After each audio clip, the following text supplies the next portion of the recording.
उन्होंने मजीद क्या कहा, जानते हैं इस्लामाबाद से ज़मीर हुसैन समी इस रिपोर्ट में।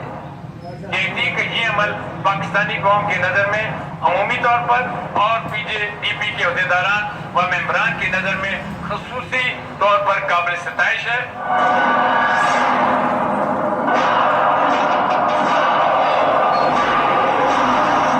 जब से जेआईटी की रिपोर्ट सामने आई है, पूरे मुल्क में सियासी पारा अरूज पर पहुंच चुका है। आए रोज कॉन्फ्रेंसेस की जा रही है, हर पार्टी अपना अपना मौका पेश करते हुए हुकूमत पे दबाव डाल रही है। ऐसा ही आज पाकिस्तान जस्टिस डेमोक्रेटिक पार्टी ने भी किया। दूसरी मुख्तलिफ जमातों की तरह इस पार्टी ने भी वजीर आजम के इस्तीफे का मुतालबा कर दिया। इफ्तिखार मोहम्मद चौधरी ने इस्लामाबाद में मीडिया टॉक करते हुए कहा, हमारी पार्टी की तरफ से मियां मोहम्मद नवाज शरीफ जो कि रुकन असेंबली भी हैं और वज़ीर आज़म पाकिस्तान से हैं, उनसे मुतालबा हम करते हैं कि वो मुताबिक मंदरजात हतमी तफ्तीशी रिपोर्ट जेआईटी न सिर्फ हो बल्कि उनके ख़ानदान के दीगर अफराद जिनमें उनके अरकान ख़ानदान बशमूल हुसैन नवाज, मरियम सफदर और हसन नवाज जो कि आईनी दरख्वास्त नंबर 29/16 में भी बरी गए, इन पर लगाए गए इल्ज़ामात को गलत साबित करने में नाकाम रहे हैं।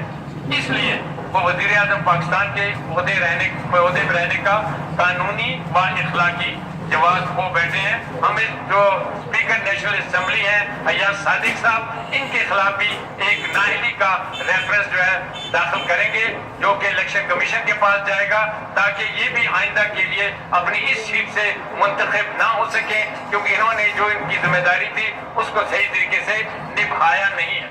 आए रोज वजीर आजम पर दबाव बढ़ रहा है। दूसरी जानब वजीर आजम ने भी कानूनी जंग लड़ने की तैयारी कर दी।